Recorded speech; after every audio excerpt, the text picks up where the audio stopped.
All right, it's another edition of the On the Mic podcast here with my MMA News. I am Mike Pendleton, and we got a full weekend of combat sports. I hate to get overhyped, but I've been wanting to talk to this next guest for a while. World champion in jiu-jitsu. We've seen him inside the Bellator cage. A teammate of the Diaz brothers. He's someone I have a high respect for in this sport, in the world of combat sports. And he's got a little insight to this weekend's boxing match as well. AJ Agazarm, how are you, sir? My man, what is cracking? Another day. And by the way, first time. So over the last year, I've been able to interview fighters in the sauna while doing certain activities. And you're the first one who's talking to me during physical therapy. So thanks for making the time for me. Well, I got to give a shout out to Normatech. They keep me good in physical therapy. This is not an ad. Normatech is the best. I used to work for a gym and we had that, and that was a big selling point to getting memberships at that gym. Well, first and my foremost, legs just feel so good right after. I bet. First and foremost, man, I'll just ask before we get into this weekend. Obviously I was disappointed by the news. Bellator making the move last fall. Obviously, you had a severe knee injury. How is that injury, and how are you feeling? I'm feeling like $1 million now. I got real fortunate to get teamed up with the people that are heading this physical therapy. And it takes an army. It takes a village to get somebody, off of surgery right back into, I think, not even just working condition, but prime condition. And I'm with the best people, and I'm real fortunate to be here. Really, really happy to hear that. Obviously, I can be selfish and say I can't wait to see you get back in there, but to see you get back in there for whomever at tip-top physical shape is most important. So. That's most important to me. But so let's just get right into it. A few years ago, you had run in and then a fight with Jake Paul, who I guess now we call a boxer, a professional boxer. I don't know. A shitty boxer, but a boxer nonetheless.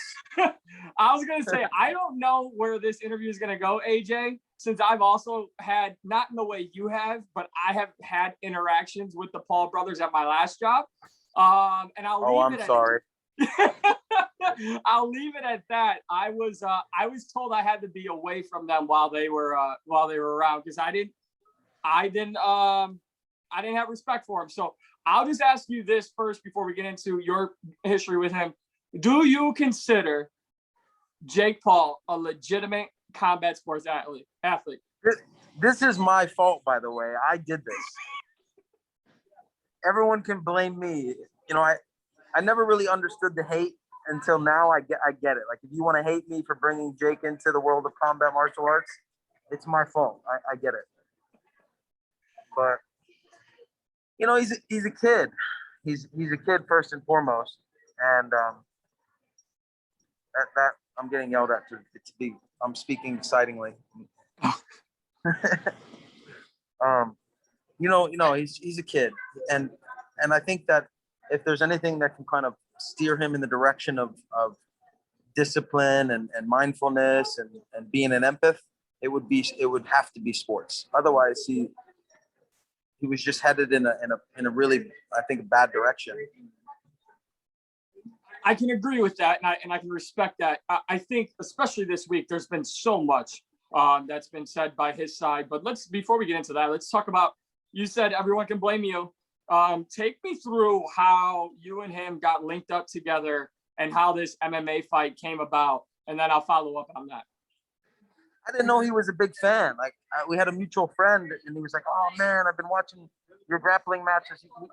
He did some wrestling in Ohio, some brief wrestling, but some little bit of wrestling. I think in middle school, he went to Ohio State wrestling camp.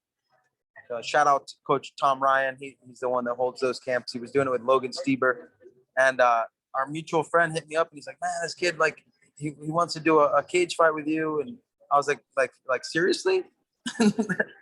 Apparently he's got a good audience on YouTube. Not generally my typical demographic, but an audience nonetheless. And and he was, was interested in getting into the world of combat martial arts. I said, I saw it as I see any other kid. I'm like, all right, well, if I can help facilitate your journey into understanding yourself as a better human being, by all means, let's go. He's a big kid at the time, but this was back before he had, he had a bunch of tattoos and was edgy. So obviously you guys, set this up. What was your initial thoughts going into it? Where you're like, all right, because I'll tell you, being a media guy myself, and I know you fighters love to pick on media at times, saying you guys need to get in the cage. And so I took up training very early when I started covering the sport, but I was never looking to compete right away. But I feel during times in which not just myself, but there are fighters who will have an opportunity like you had, and they'll say, well, I'm just going to show this person that they don't belong. And, what you just said, you maybe help facilitate his combat career, maybe help him grow up a little bit, maybe show him sports is a different outlet for him. Yeah, I can tell you one thing it facilitated. It facilitated him making sure that he wanted to stay completely away from mixed martial arts. And I think that's part of the reason why he's dabbling in boxing. It's right. Very straightforward. But, can you imagine, I'm probably 40 pounds less than him, significantly shorter, and it ended with him getting submitted, right. Which actually his mother came up to me before we did it. She was so nervous and so scared for her baby boy. She's like, please, take it easy on him. And I'm like, listen, if anything, you're talking about how I looked at it. I didn't look at it as an opportunity to beat him up. I knew him and his brother at the time were getting a lot of flack in the media and this, that, and the other. I just saw it as an opportunity to introduce him to martial arts. I think now he's taken the turn for the worse, and kind of, it's going to catch up to him sooner or later. But that's his own journey, and right. If he wants to dabble in the world of boxing, that's great. I just don't think that he should be going about it the way that he's going about it. Otherwise, a guy significantly smaller than him is gonna humiliate him. I took it easy on him out of respect. He had his mom, his girlfriend, his dad, his friends. He was scared. And he was so much. He's still so scared of it. He deleted the vlog. I found out today. He deleted the video. He doesn't want there to be any evidence of it. Which I'm like, it happened. It's good for you. Which is hilarious. I was going to ask you that because I believe the first one had 5 million views. And then I looked up the link. And when I clicked the link that I was sent to the fight that's still up on YouTube, it's currently, according to my YouTube, it's #1 on trending. So people want to see him fighting right now. Right. It may not get the 5 million in a day, but the one that's still out there is getting views right now. So I mean, that's probably why he deleted it. He didn't want everyone to see it. Right. Which, I mean, yeah, I get it. He's scared. I gotta ask. I'll just ask you straightforward, man. Like I said, I've had my own interactions. That's neither here or there. I have my reasons and my opinions on him. I'll ask you as someone who's an actual professional mixed martial artist. Do you think Jake Paul respects combat sports? Well, there's enough respect for him to want to do it. I think that him spending his time in it is a good indicator. I think that he needs to fine tune his approach, and he needs to immediately start with not burning all the bridges that he's burning. I took time out of my day to help this kid. I Ubered myself all the way to Calabasas, which was like an hour a day to help him. He did that YouTube match, which the contingency on the fight with me was, listen, if you win, I told him, I was like, if you win this cage fight, which I knew he wasn't going to win, but I said, I'll give you 4 cage fights tickets to UFC of your choice. I said, but if I win, you have to train jiu-jitsu. You have to begin training jiu-jitsu full time. And he was like, all right, bet. And no cap, 100%, high key, no cap, his immense vocabulary that he possesses.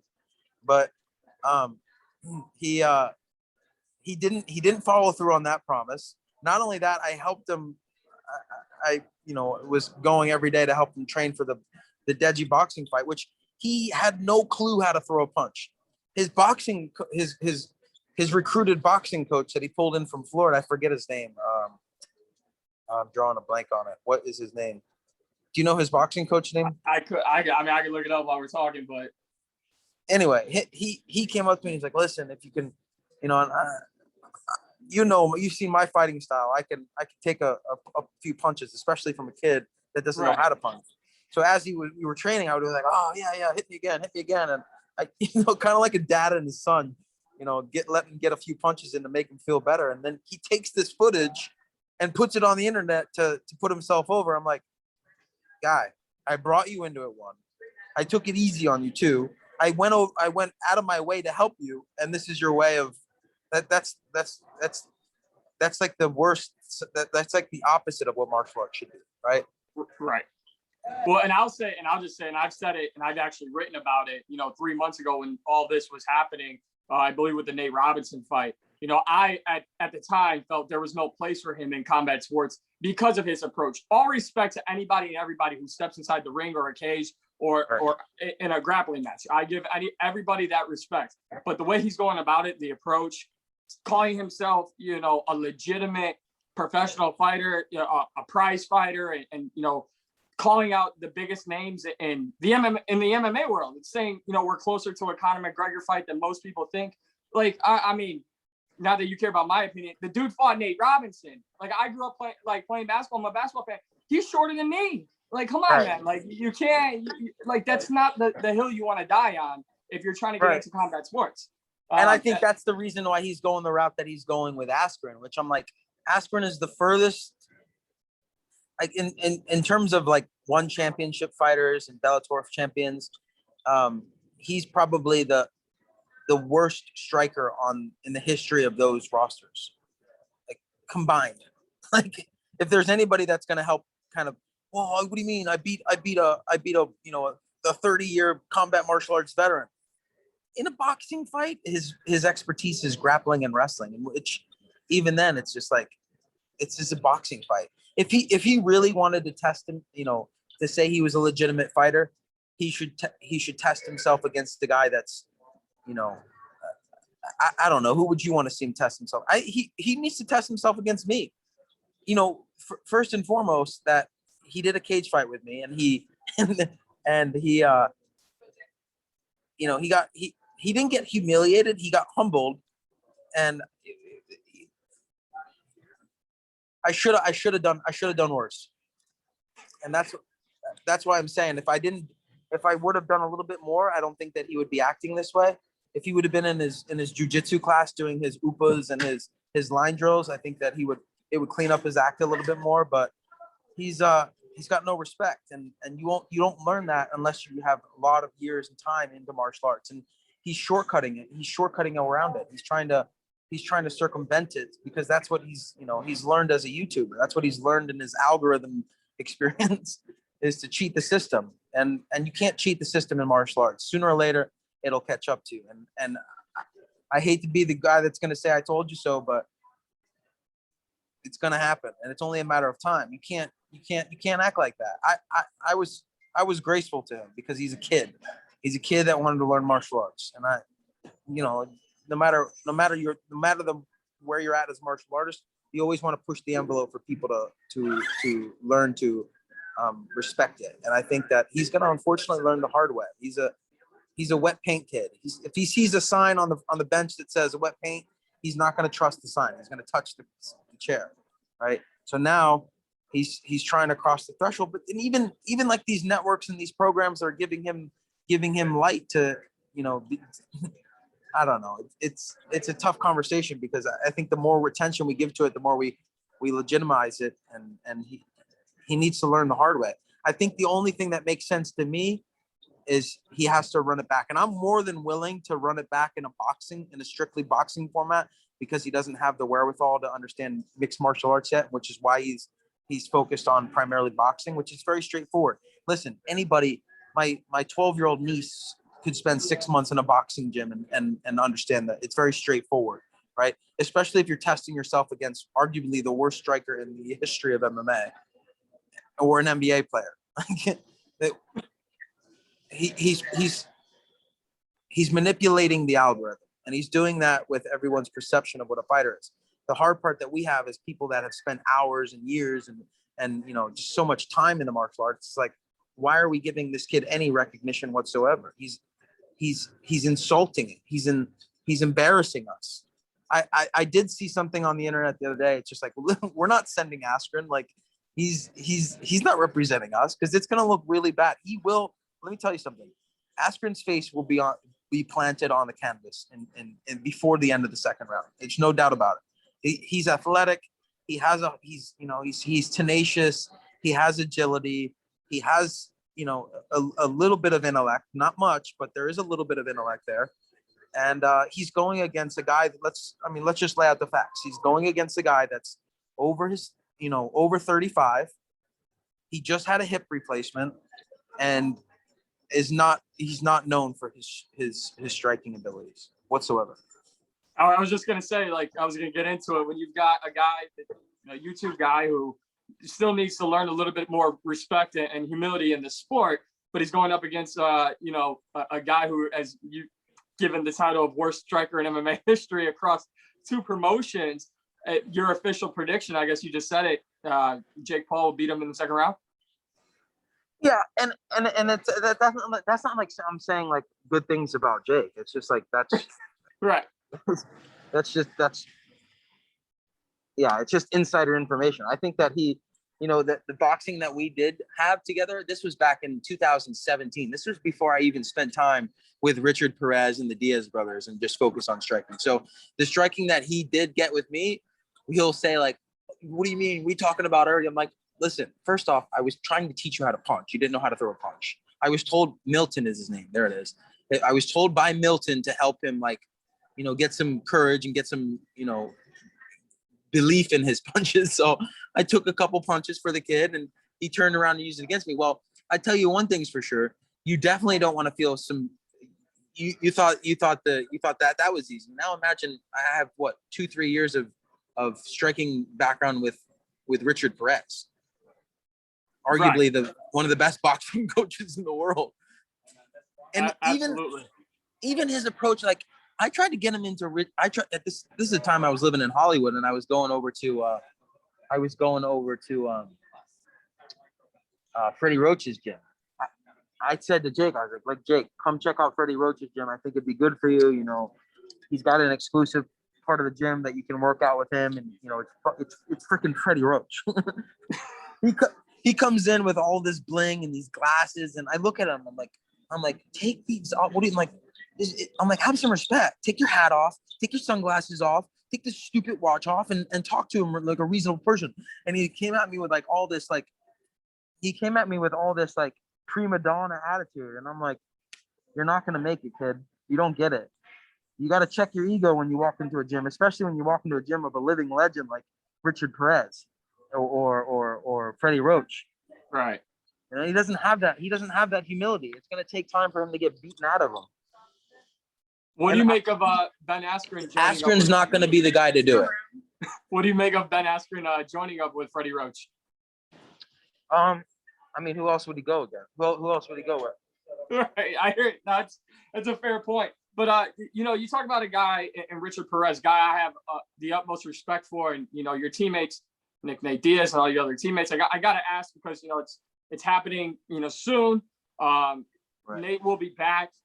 Have you obviously what is the feeling around Nate and the whole camp with you guys? Like, he's getting a fight against Leon Edwards, a 5-round co-main event non-title fight. That never happens. I mean, the UFC, one of the biggest superstars in the sport, is back, and he's taking a huge fight right away.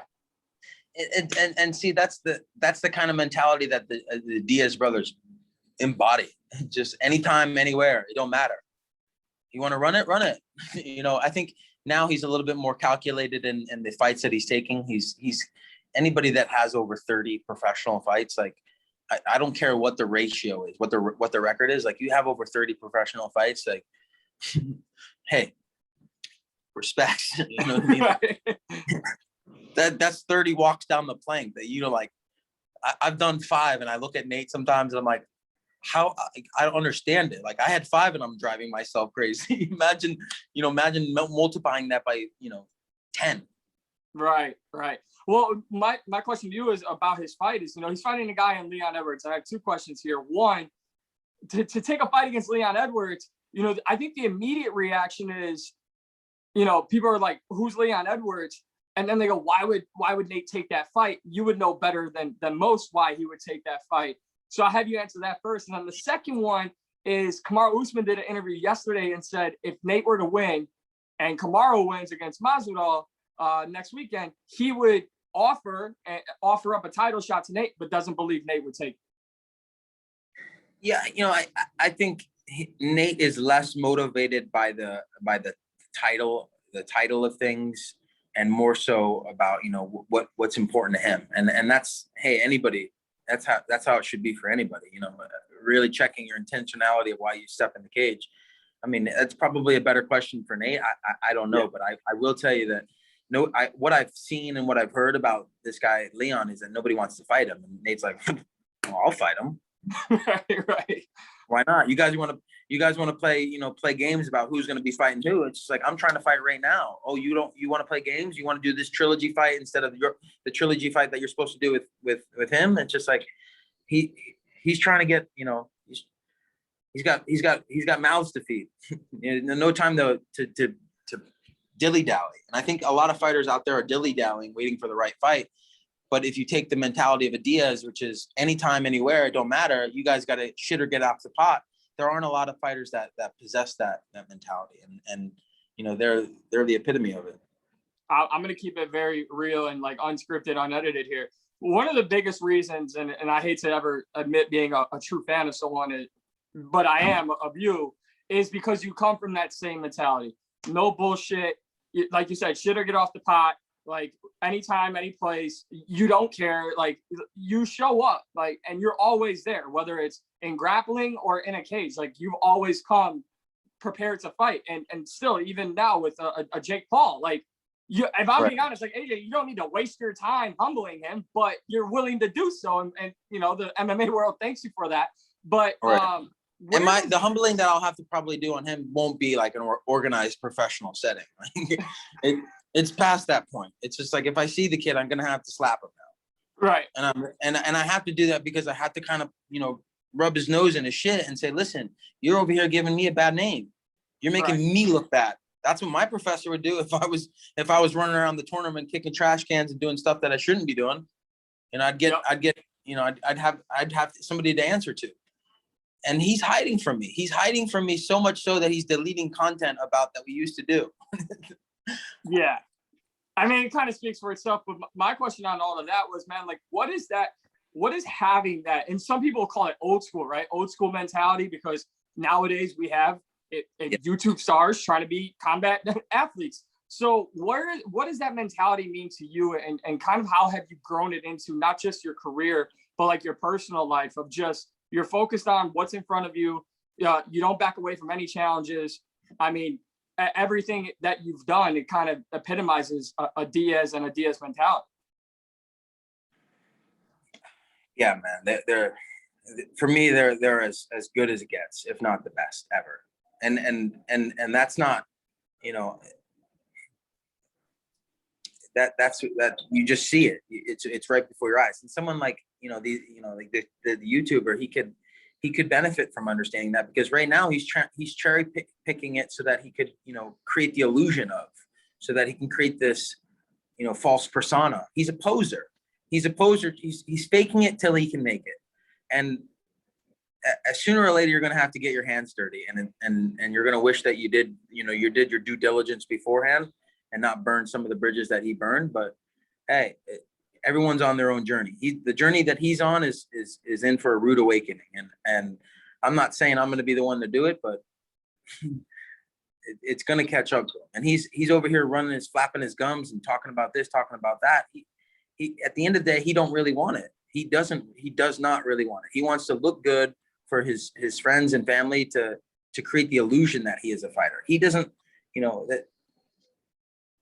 It's a gruesome, it's a lonely, like, even just this physical therapy that I've been going through since my last fight, like, it's fucking lonely. You got to go through, you got to deal with it. And you can't back out. You can't back down. And someone like, you know, looking up to Diaz for as long as I have, I've always seen that in their approach. Like, you know, just think about what Nate went through for the last year and a half. Think about what, you know, having the biggest fight and arguably one of the biggest fights in the history of combat martial arts get stopped due to a doctor stoppage for a title that, remember I said about him not caring about titles? He created that. He spoke that all into existence. He's like, yeah, screw your belt. This is for the baddest motherfucker belt. And the president, political, you know, aside, the president of the United States was at the event. I don't care who the president is. It's the president of the United States. The president was there, right? Right. It's significant. It's so much. There's so much significance behind that, and that's, you know, a doctor stopped it.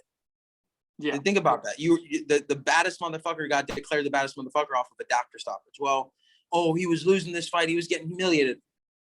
How many times have you seen Diaz won the first round? And then, right. You know what I'm saying? Like,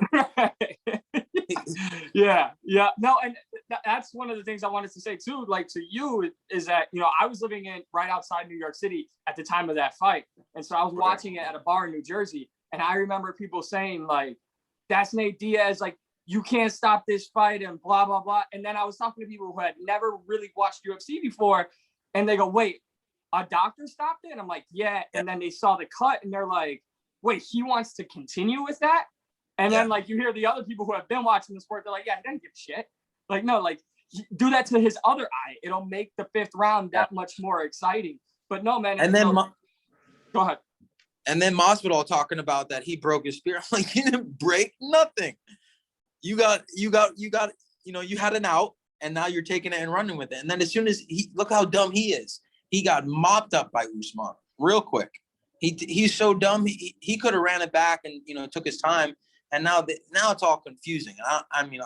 I'm so far retracted from that situation. Like I'm just a viewer. I'm just, you know, somebody that has been in martial arts long enough to, you know, appreciate what's going on and to want to watch and you know, see how it all unfolds. But, you know, I'm not connected to that, you know, in any means. I think as a fan of martial arts and as fan as, you know, wanting to see it, I want to see them run it back because a doctor stopped it. I don't want to see anything else. I want to see that fight because a doctor stopped it.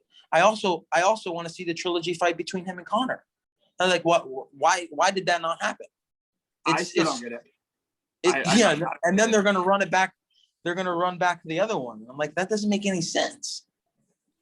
Well, it seems weird, and it's no disrespect to Nate, but it feels like for me the right thing to say is, if Conor loses to Poirier and Masvidal again loses to Usman, I mean, those, no matter what happens against Leon Edwards, like you said, the title's not the most important thing to Nate.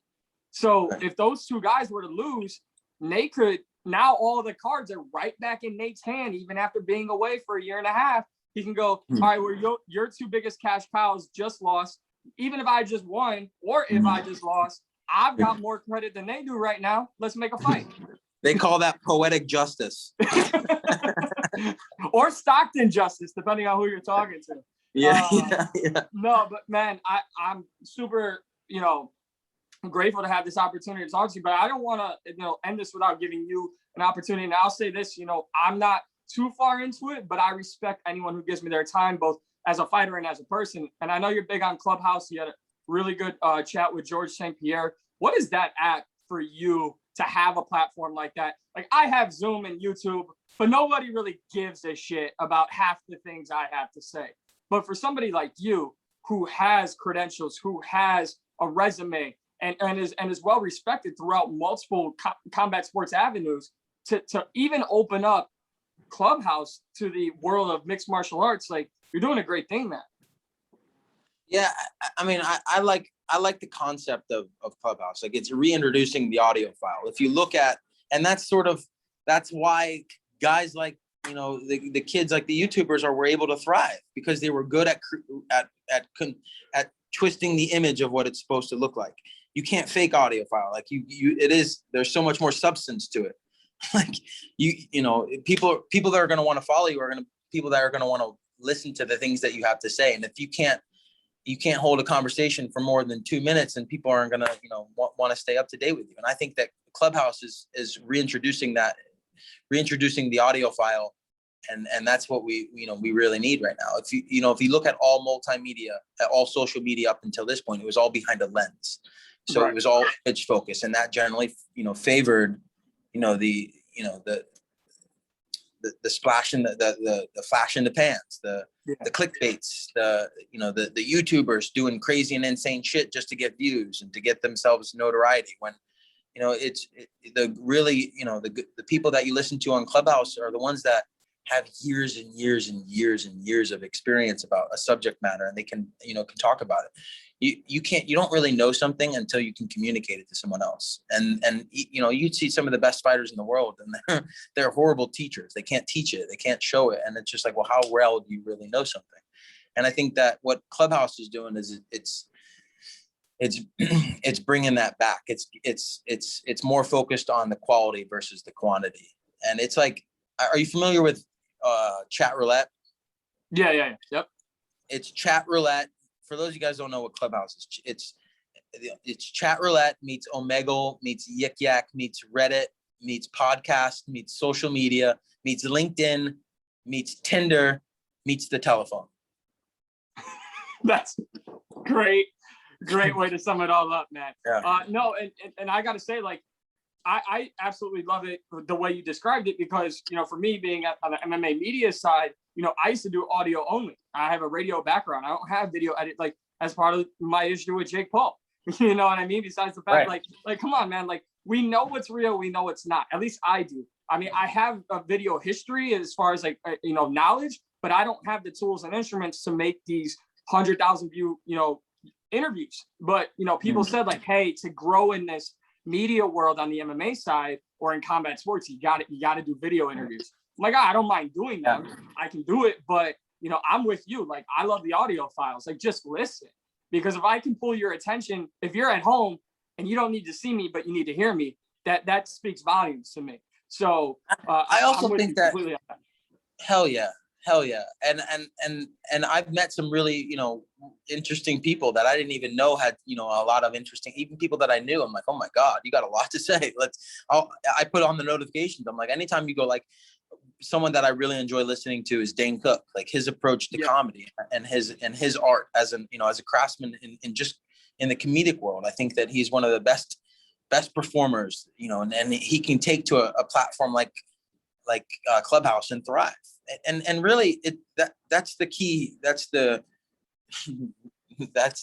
attribute that I think all artists should possess, is being able to exhibit your art no matter what the platform, no matter what the modality is, no matter, can you on the fly when you're not supposed to, when there's no planning, like, how good are you really on the spot? That's the real true test of an artist.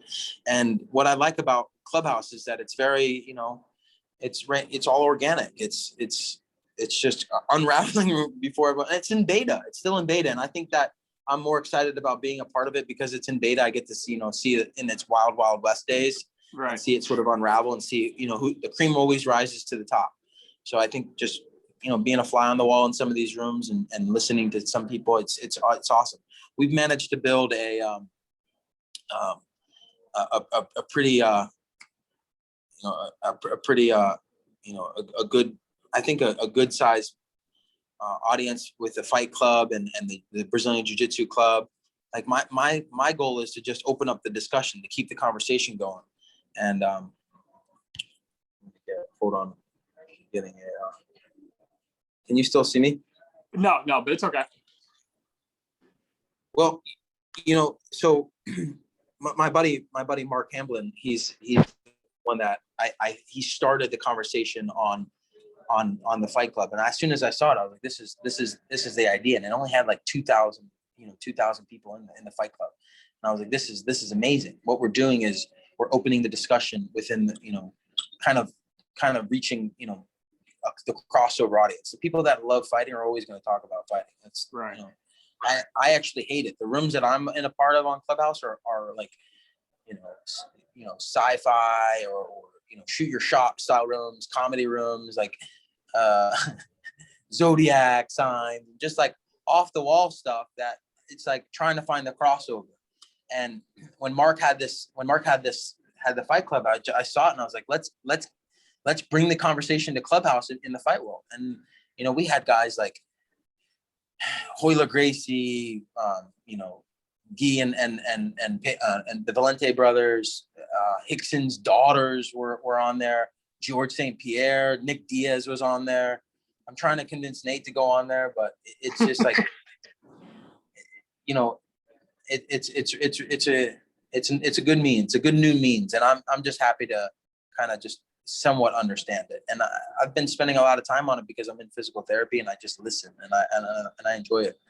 But I don't know. I forget what was the original point of that. No, I just wanted you to kind of really talk about it, honestly. I was going to say, I thought maybe by the time when you were explaining Clubhouse, I was like, wait, did I just get a trial test for Clubhouse? Because this interview opportunity got dropped on me like just a couple hours ago. And I'm like scrambling. I'm like, screw it. I'm not like you said, like without being prepared, who can have a conversation? Yeah. And we've gone more than 2 minutes. So hopefully I've kept at least your interest here. Just a couple more here for you, AJ. And I really appreciate your time. You know, when it's all said and done, when this weekend is over, win or lose, I know we've talked multiple times, like Jake Paul's going to need some humility. He's going to need to get humbled. And yeah, I think you said you're at the point where it's probably not going to happen, you know, where it's regulated and commissioned. It may just happen when you see him on site. But is there anything that we can positively say about his future? Because if unfortunately the truth is, if he beats a guy like Ben Askren, he gets that built-in excuse that you already said, oh, I beat a guy who's a former MMA champion, and he's gonna run with it. He's gonna run with it, and it's gonna bury my, you know, the thing that makes me burn about him even more. But it's like, what is there anything that can setting himself up for failure? Okay, he's setting himself up for failure, and that's fine. Maybe he'll rise above it. Maybe he'll have a come to Jesus moment and look inside and you know, understand himself a little bit better and realize that he's not the center of the universe. There are a lot of other people that like I mean, people are saying like, oh, you're doing great. And like, even in my physical therapy, I've listened to some of his interviews and he always talks about how great he is, how he does this and how he does that. And he's never attributing it to the people that are a part of it. And he's not attributing it to the team of people that are around him. And that's why he's running through different teams. Originally he was working with Sugar Shane Mosley, and I don't know the details of it, but I know he's no longer working with Sugar Shane Mosley. And I'm like, oh, what'd you do there? Yeah, you obviously did some shit. Otherwise, he'd still be working with them. But the cool thing about martial arts is that you can't fake it. Eventually, it runs its course. And you know, he's young and dumb and he's willing to go down that road because he's got nothing better to do. Because he's, you know, he made a good you know, I hate to say good living, but he made a living nonetheless in the world of the interwebs.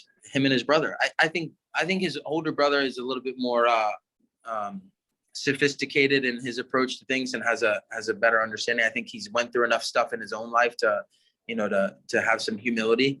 But the kid's gonna learn it, and I don't think that, like you said, you know, this is not the true test. This is not going to say, oh, everyone's after this fight. The aficionados, I mean, even myself, I'm not going to be like, yo, all right, Jake, you did it. Hey, round of applause. I'm getting it. Hats off to you. I'm going to say you're not. Yeah. Who's to say that he should? I talked about it with my manager. I'm like, he's like, no, nobody's going to sanction that fight. He's like, you're lighter than him. You're smaller than him. He's already lost to you. He's not going to accept the fight.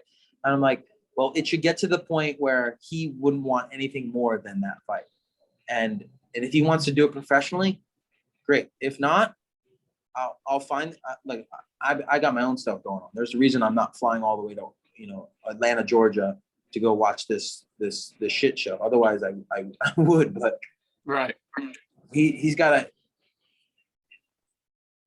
needs to pay his respects. If he doesn't, it's going to come back on him. I couldn't agree more, and you said it best. And my last two here for you, you know, focusing on yourself, AJ. Obviously, I know you're in physical therapy. Do you have a timeline and an idea maybe of when and where you'll return? I mean, obviously, I know when Bellator, decided, to part ways, they said they would look, to rekindle this relationship back, in the future. Just curious, is that something you would want? And like, when do you possibly expect yourself to get back in the competition? I don't, I was never really, I mean, listen, I did five fights with Bellator, and that was just to get my feet wet. I wasn't worried about cherry picking or doing anything like that. And I lost my first professional fight on the judges' scorecard, right? Right. But it's just like, those are just reps. I'm not, the promotion will always be there. I think what interests me, what I would really kind of, I could see myself thriving in would be in like an Ultimate Fighter format. Okay. Where we're in a house and it brings that back, just because I appreciate that dynamic, and I think nobody does that better than Zuf in the UFC, right? So I think that would interest me. Originally I was supposed to have a match with Ben Askren, a grappling match for Polaris. That got same thing. He turned, like, they say they want it, but they don't really want it. Like, Askren was supposed to have a grappling match with me, and that match that was supposed to happen with Askren ended up being with Jake Shields. And so the grappling is always there. I think for me, I'm more in like on the what's going to motivate me to get up and get going for a certain thing. I think there are certain people in grappling that pose that I have that interest in doing. But as far as fighting goes, I would, I could see a tough season, and that's because it's fun. You get locked into a house and everyone wants to kill each other to fight. That's, there's a dynamic there that interests me, just kind of being an antagonist. I come from a big family, so I'm used to I'm in a house with a bunch of people, a lot of moving parts. And, you've seen this interview alone. It's just like, there's personality there. That for me would be fun. Other than that, I would more than happily take a boxing bout with Jake, just to make it fun. And he's, yeah. Last one as here far for as like timeline goes, they're happy with me right now, but they're just kind of coaching me to take it slow and be more, conservative in my approach, which I can respect. I spent my whole career, my whole life traveling, training, competing. For the first time, I get to, take a couple steps and relax and, give back to my body and listen to my body and repair it after, a lot of wear and tear. But it's good when you take care of your body and you listen to it and you replenish it with the things that are necessary. And that's where I'm at right now. So I'm having fun on this recovery, getting it to where I need to be. I would probably say I could do a grappling match or a jiu-jitsu tournament. IBJJF has a lot of things going, like a lot of different opens going on. I could see myself doing something like that. But as far as like the mixed martial arts world goes, I'm not hung up on Bellator. I think that it was fun. I got my feet wet and I got in and I got it done. And that's more than what all of these other black belts are running around and saying that they, they're this, they're that. And I'm like, well, if you're this and you're that, then step in the cage and put it to a true test. And that was just adopting the Diaz mentality, in the sense that, hey, anytime, anywhere, I don't care. I'm not, that first fight that I did was at 160. Right. I didn't even care. I was just like, I just want to go. I just want to start it. I'm not trying to preserve an undefeated record. I didn't get into it to be undefeated. I got into it to be the best, to be, my best. And that's not, has nothing to do with a record. It's for me, it's about having fun and doing what you love. And I love jiu-jitsu. Obviously I've done it for a long time. And I think there are a lot of people that there are matches that I would be like, yeah, that one really interests me. I would want to do that. I want to test myself against that. Or I think the fans could really appreciate it. I miss competing in the UK for Polaris. I miss competing in the IBJJF Pan American Championships before this lockdown happened. I was registered for that. And, you know, it's like people choose to, you know, what they choose to do on a weekend is up to them. It's like, I get enjoyment out of registering myself for a jiu-jitsu tournament and going and doing a jiu-jitsu tournament. Like I want to do that. It's not gruesome for me. And if it is something that you have a hard time with, then why are you doing it? What's the reason you're doing it? With mixed martial arts, I've learned to refine that intentionality and, you know, why are you stepping in the cage? And I think, you know, I've had, you know, the unique, you know, opportunity of learning from guys like Nick and Nate and seeing their approach to it. It's just like, you have to really understand your intentions when you get in the cage. And then if you don't, you know, if your sense of security is not heightened, bad shit can happen. And I think for me, the intention for mixed martial arts at this point, after this recovery, will be, you know, what motivates me and that would be the Ultimate Fighter. I could see something like that because it's fun, it's dynamic, and you know, it's making a comeback right now. Yeah, I think you would be a perfect fit for it, honestly. My last question here, and you know, every once in a while when I'm talking to certain fighters, there's always that one, you know, always that one question I want to ask. And, you know, I think it kept solidifying itself as it's been sitting in my head throughout this entire conversation, because I've always thought this of you. I think you're the perfect person to ask to explain exactly what an artist, a mixed martial artist, what they are and what that means to you being a mixed martial artist. You know, the funniest quote is, I train UFC, bro, and you know, try to tell people like what I do in my line of work. You know, I try to say I cover combat sports, and they're like, oh, like WWE? No, and so I've gotten to the point where I'm like, no, I do UFC stuff.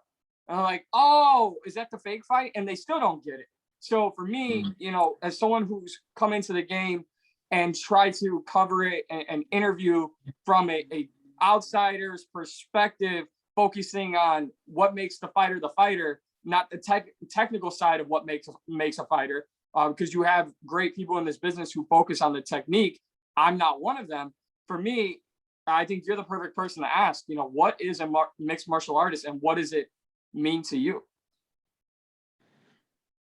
Yeah, no, that's a great concept. I talk about this idea around understanding you know, even just the difference between wrestling and jiu-jitsu. A lot of people don't understand the difference. I'm like, first and foremost, the objective is different. The objective in wrestling is you're trying to pin the other person, right? And you're utilizing different, you know, positions to get to that pinning combination, because that's the way that the rules have you know sort of established themselves over the year. And it's very will versus will. You see, you know, in a wrestling mentality, it's I'm bigger, I'm better, and it's you know, force versus force. Jiu-jitsu is it's completely opposite. It's channeling people's energy to use them as a weapon to destroy them. And you know, the objective in jiu-jitsu is to submit them with either, you know, a strangulation or a joint manipulation. Mixed martial arts, though, is the embodiment of all of those. And if you take a guy like Askren, it's like the truth is in black and white. It just like you know, you kind of saw what happened with his approach to the Masvidal fight. You know, if he truly embodied the mixed martial arts mentality, he wouldn't limit himself to just singular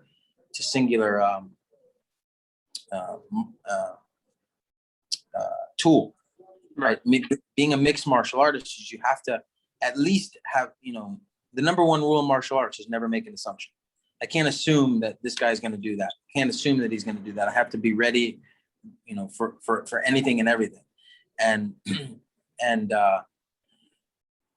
know, that means you have to really know yourself. So, you know, being a mixed martial artist is about knowing yourself. You know, being a black belt is about knowing yourself. Being a you know, a sound quality human. As far as what a fighter is, listen, if I chalked up, you know, my career after this injury and like, oh, you know, I got injured, I'm, you know, not really a fighter anymore. Well, that would kind of speak poorly of my abilities to fight. the fighting is I have to overcome something. So now I'm fighting this dilemma of the knee surgery and coming back to that. And, you know, it's tough. I don't know if I'll ever be able to kick the same way or hold the same leg entanglements, but I'm fighting to do that for myself, right? I'm fighting to overcome that adversity, to get back to where I want to be. And that's fully functioning. That's being able to do what I love. And so there's that aspect of the fighting. I think in terms of like describing what fighting is, it's like aggressive cuddling. Oh, it's hilarious. I say to people all the time, they're like, it looks like we lost AJ here, so we'll try to get him back here in a moment. From physical therapy to I don't even know where he's at. Where are you at? California? Oh no, I'm at the market. I'm getting some food. Well, in a beautiful background now, we got AJ back. Sir, we had a great conversation throughout this whole time, and I really appreciate all the time you gave me. We were talking about what it meant to you to be, a mixed martial artist and a fighter. My biggest thing moving forward, and really the last thing I wanted to end on, since we focused a lot about Jake Paul and Ben Askren, there's no winner in this, right? Like legitimately, even though there will be maybe a winner, maybe boxing does what boxing does and records it as a draw. But whether Ben Askren wins, cool, you beat up a YouTube guy, man. You were supposed to be retired and you have, hip replacement. And if Jake Paul wins, well, you didn't really beat like a boxer, man. Like, so is there any positives that you feel can come out of this weekend? It's funny.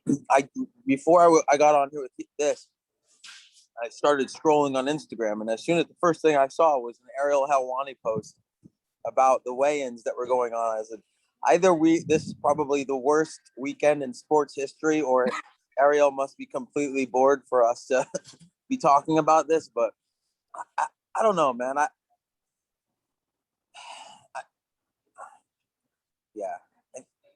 What's the positive? Is there a positive? Yeah. I don't know. I don't know what the positive is. Usually I'll be the person to find the silver lining and everything. I guess the only positive would be if Jake wins and he wants to settle the score with his dad. That's the only positive I could imagine. It's like, okay, well, in that case, I'll do it. I love it, man. I don't see, like, I'm not learning anything by watching the fight. I'm not. Right. It's not going to be any entertainment for me. I'm not like dying to see this fight. I think I would be more inclined to want to see it, especially given the storyline. Like, we had a little bit of a history. I had a fight with him, didn't go his way. Now he wants to try his hand in boxing, and he's gonna tee it up to put himself over before he can kind of cross over. And listen, I get that. So he's given himself this is his second one, his third one. Second. His second one, right? So his first one he fought in. No, it's his third one. Yeah. You're right. Third. Yep, third. He did the first one, which was amateur. Yeah. So second professional, third overall. Yep. Yeah. And you know what? He's getting his bearings in. I think for Askren, I guess the silver lining is he increases his bit clout. That's it. Or maybe the other silver lining would be we can make an NFT about, there could be an NFT made of Askren's face on the canvas. Oh man, I love it. Well, hey AJ, let's do this more often, man. I would love to talk to you again. I had a really good time chopping it up. It's summary. Obviously, you're going through physical therapy. A situation like the Ultimate Fighter would be perfect for you. Obviously, grappling will come when you're ready. You definitely would welcome, Jake, a fight with Jake if he's willing to step up. I personally will tell you, I don't think he is. And yeah, man, great stuff about, Nick and Nate and being a part of that team. I really appreciate that insight as well. Hell yeah. I guess do you have any parting words? No, hey man, I appreciate the time. You're really good at interviews, and it's good order of questions. Yeah, it's a nice interview. It's good to do interviews like this for a change, as opposed to like, I normally doing them before a fight, so I have all kinds of things going on and checking what I can say and what I can't say. But Right. for this, it's just like it's about a kid that used to be a YouTuber and now thinks he's a fighter, and he's trying to convince the world that he's a fighter. Well, if you're really a fighter, then test yourself, step outside your comfort zone. And I understand why he doesn't want to do that right away, because it's a tall order, and learning mixed martial arts is a lot of there's a lot that goes into it. People dedicate. I personally have dedicated my whole life to it, right? And I still haven't figured it out. So it's an arduous task, in the sense that you can't succeed overnight. There's no shortcut to being a really good martial arts. Being a good boxer, to boxing some no names, anybody can do that. Creating some hype around the internet and buying some cosigns. That's all he did. He just bought some cosigns, and now everybody wants to talk about the fight. But if he really wants to test himself, he needs to overcome he needs to fight the urge to take the easy way out. I think that fighting me is not an easy route for him, right? I'm lighter than him. I'm smaller than him. I already destroyed him once in front of his mom and dad, so he's going to have anxiety about that. And I'm also not a boxer, quote unquote, right? I'm not and even if you look in the world of fighting, I haven't, I had five Bellator fights, not a flawless record either, right? Right. So, if it's like, oh, who am I? But who is Askren? Askren's like, it's a stepping stone for him, and he sees it as that. Well, if he wants to really consider himself a fighter, I think he needs to step outside the comfort zone and quit with all the fluff, quit with all the bull crap, and commit himself, which he's done. He's done he's committed to finding his way. It's like I can't be too hard on him because he's a kid. I hear you. I'll tell you that as I let you go. My biggest beef, whether it relates to my issues with him or not, I won't say. But I won't say during the interview. Maybe I'll tell you off camera. Not every sparring session, training session, or every moment you walk into a gym do you need to have your YouTube crew with you. Especially if there's no fight coming up. Like if you're just trying to get into the gym and train, to me, bringing in a camera crew just to show that you're training is disrespectful to everybody else in the gym, disrespectful to the gym, unless they welcome it. But you're not just shut up and put your head down and get to work. You don't need to talk about it. Right? Exactly. Like if I was to leave an office job and try to play in the NFL, they have a TV show for that. It's called Pros vs. Joes. And I get eliminated week 1 and I'm done. That's it. I get back to the office, right, and I'm about my way. For this, it's every time he wants to step into the gym, he's got to have a camera crew with him. We don't like Hoist Gracie didn't have a camera crew with him, when this whole thing started, right? Like all these guys. And I think that's my biggest thing about these fights, the Nate Robinsons, the Jake Pauls of the world. Like if you're going to do it, do it. But even Mike Tyson at 50 years old doesn't have a camera crew following him around because he respects the art of combat sports. You got to go in the gym. You got to work your ass off, because guess what? What footage we won't see? If he ever was to do jiu-jitsu training, we wouldn't see him getting tapped out on YouTube. We wouldn't see him getting a clean shot in training, consistently. We wouldn't see him getting beat up for 12 rounds. The solitude, right? So that's my issue there.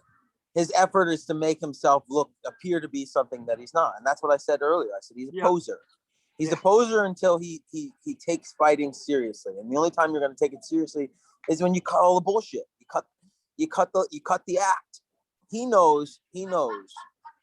Like I think there are some external, some third party profiles that still have the fight. But if you look at the fight, like there was even just with him, it's just like his interpretation of what fighting was. He had a rude awakening.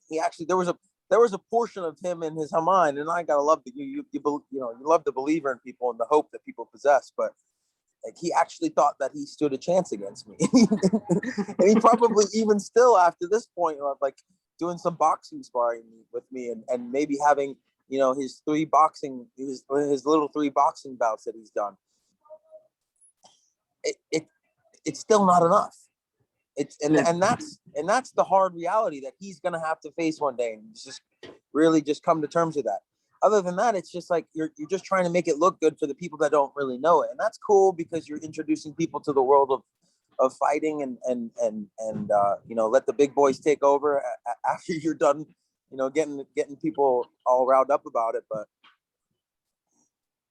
my concern is that he's not being mindful of the people that become before him. Like personally, even in my own career, like it's funny is that we're probably like we're similar in the sense that we're both kids that grew up in the United States, and you know, so white kid growing up in a suburban neighborhood. I think though, as far as like crafts go, like we're complete opposite ends of the spectrum. Right.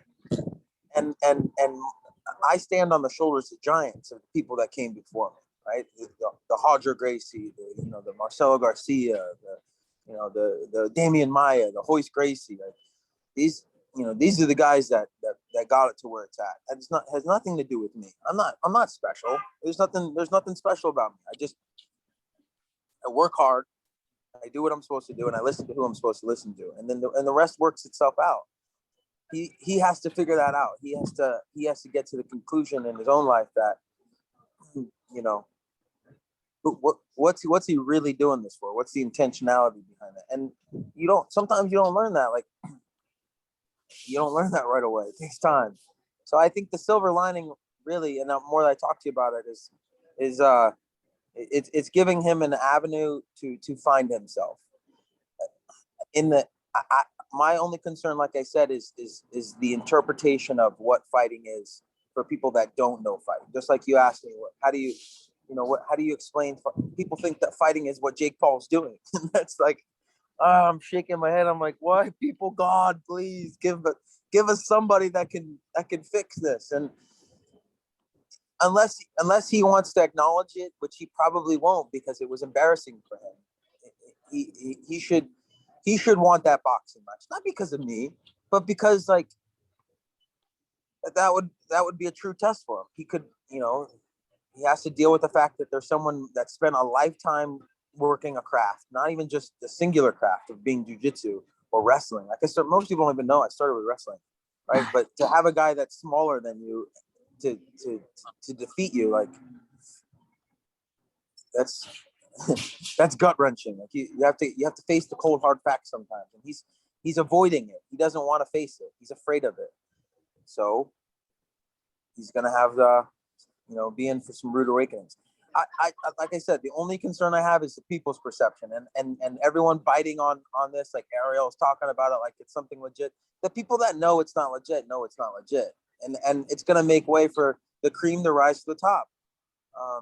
I don't got nothing on the books for the next 6 months until the ADCC championship is really what I'm focused on. So if hey, I have to get in the ring with a YouTuber to set the record straight, I ain't got no problem with that. Right. So, he does though, and that should tell you where he's at with it. Yeah, and that's my biggest issue. I'll leave that in this.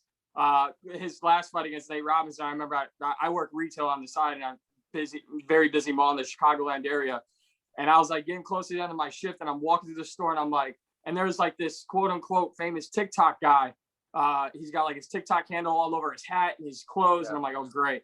So I'm like, I look at my coworker, I'm like, yo, like 10 more minutes, I'm out of here. I got to get home. I got to watch the fight. And kid goes, oh yeah, you're probably just excited for that Jake Paul fight. I was like, what? I was like, no, there's Anthony Smith versus Devin Clark in the UFC. Like, I'm not worried about Jake Paul, Nate Robinson. Yeah. And he goes, yeah, bullshit. You know what the real fight is tonight. And I was like, what?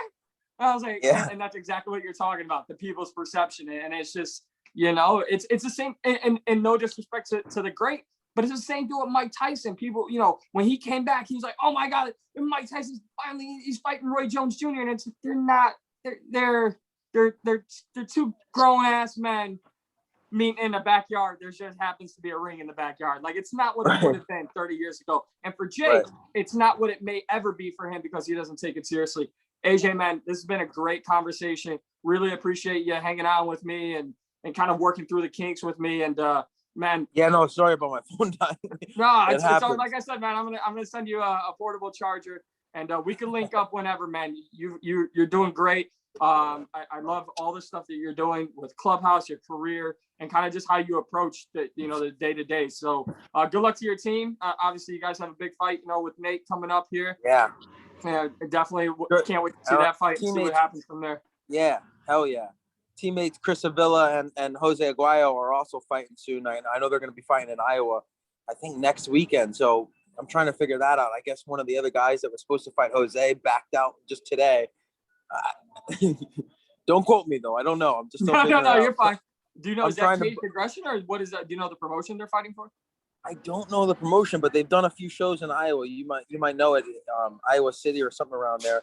And that's the other thing. It's just like Chris and Jose, like nobody really knows these guys, but they're savages. I remember, I'm like, I didn't know much about them, but as soon as I got into Stockton and started training, they were whipping my ass.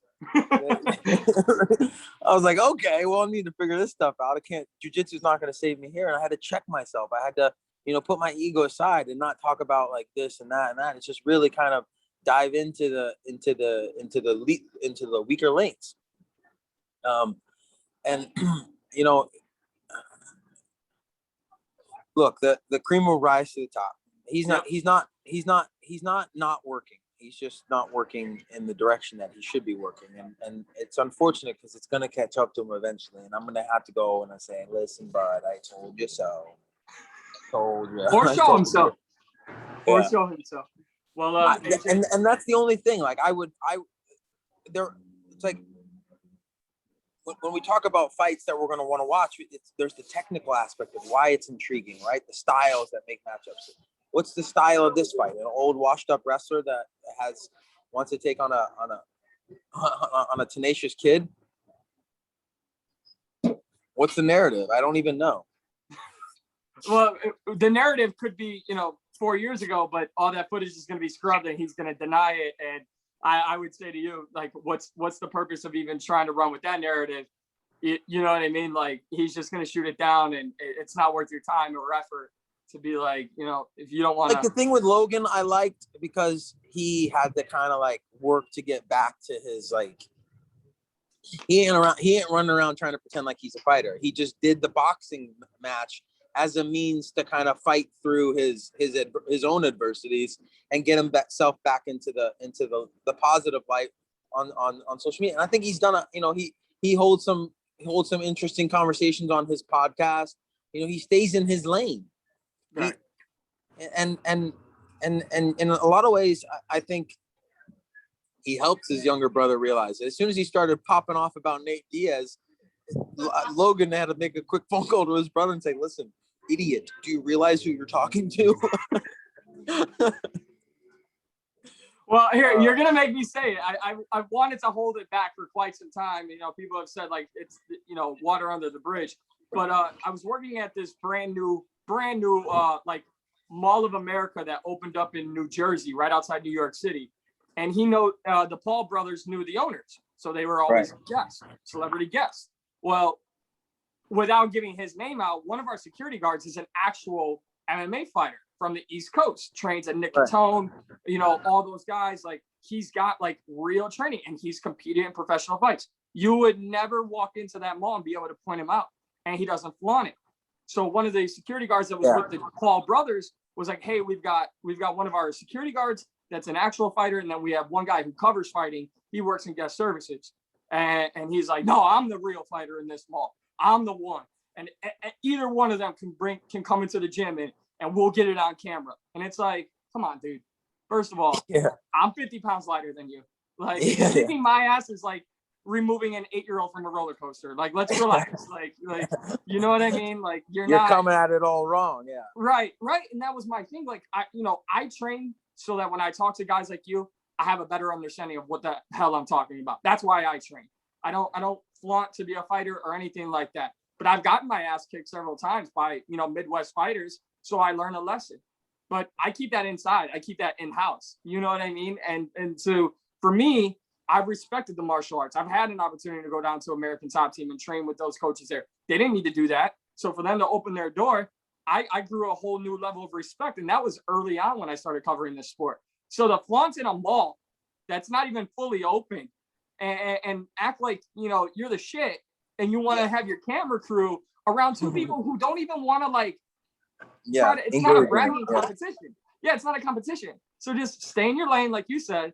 And man, the only thing I can say about Ben Askren is I saw him outside of a Joey Diaz comedy show in Milwaukee one time, and he was just as like cool as he was just so like quiet. He was like, "Hey, what's up?" Like that was it. So I'm like, all right, well, he likes Joey Diaz. I'm cool with that. But I've got no wins for this weekend, man. I'll say this.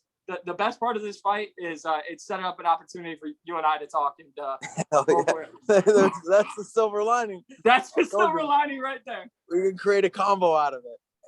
It's funny because I was in a clubhouse yesterday and I saw Askren talking about NFTs, and that's the only reason I was on. He had a bunch of other clubhouse guys that were trying to pump up his NFT drop. I guess he wants to release an NFT if he knocks Jake out or whatever. I don't even know. I was invited up to the stage because I spend time on Clubhouse. The people in Clubhouse have seen me in the halls a few times. And I come up, and as soon as he was moderating it as well. As soon as I came up, I didn't waste no time. I was like, "Hi, fella, how are you? You remember me?" And he, without like, before he could get it out, he goes, "Who is this?" And then he realized, and he moved me back down to the audience. He doesn't want to have that conversation either. And it's funny. That's all.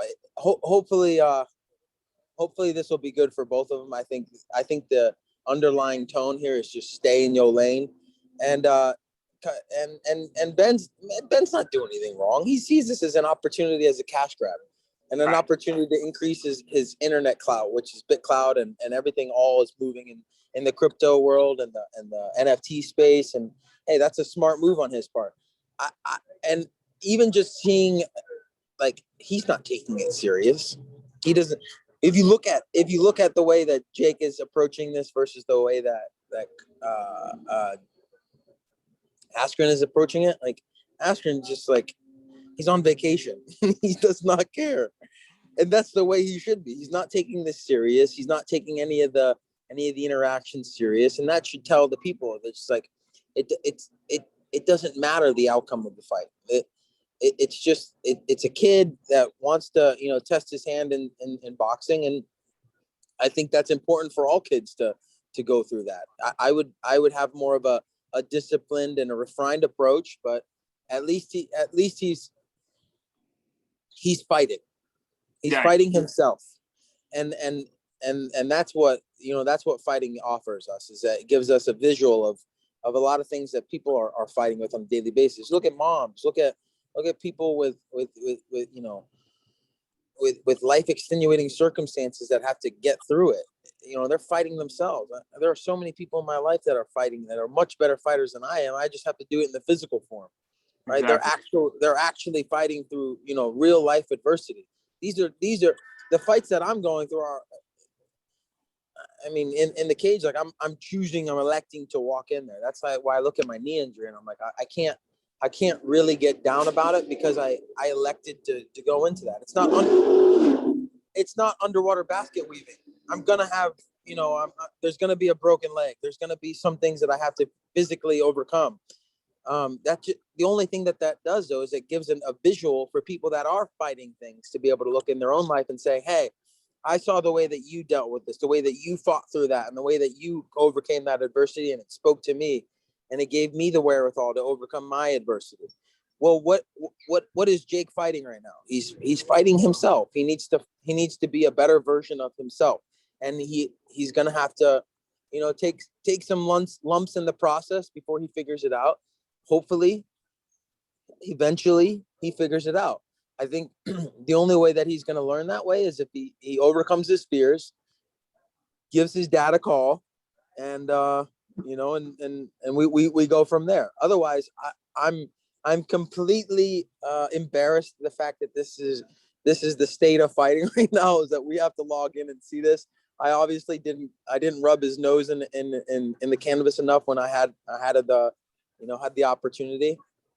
And but that's not to say the opportunity won't come again. It's a small world, the fight game. Everybody cross paths eventually.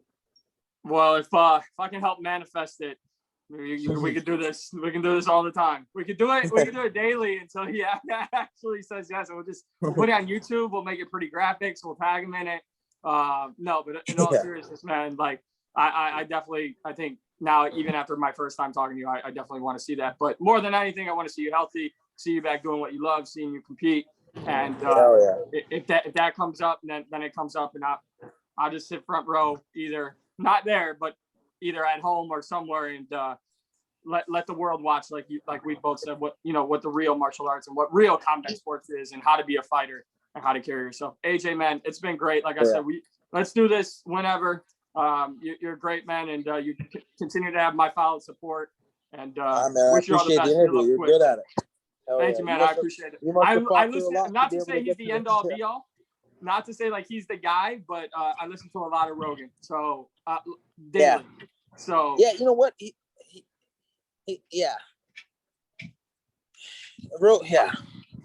I think a lot of people. That's a whole nother tangent, my friend. Right. No, but I would just say this. I think a lot of people in this business on the media side want to listen, especially younger people, especially guys. They want to listen to him and figure out how he interviews and how he talks to fighters.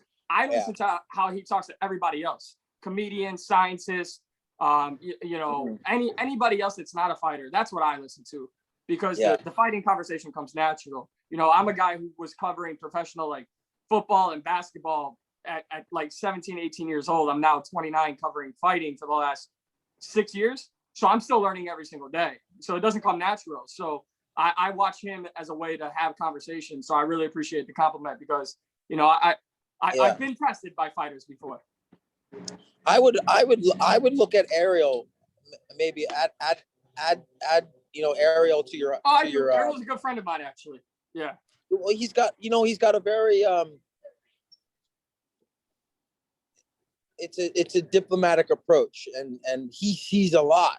He's seen a lot over the years, and I think that unlike some people that they usually have an agenda. He's more of like the chair, sit back, and he's taking it as it comes to him, and then kind of refining it and presenting it to the people that he's developed a strong connection with over the years, and amassed this good.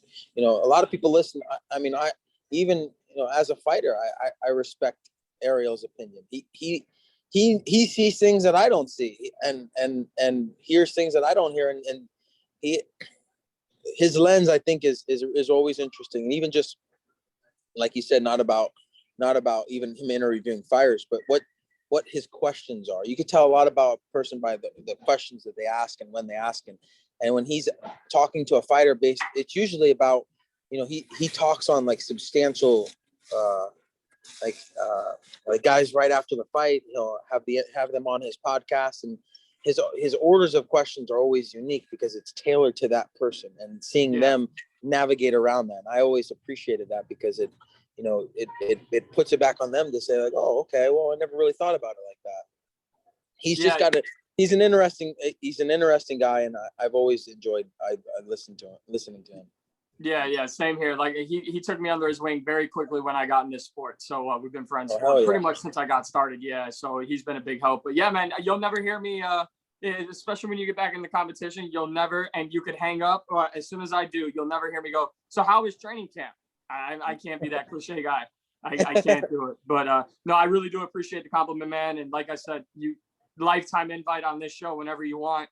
We can talk about fights. We can talk about all fights. It doesn't have to be a Jake Paul fight.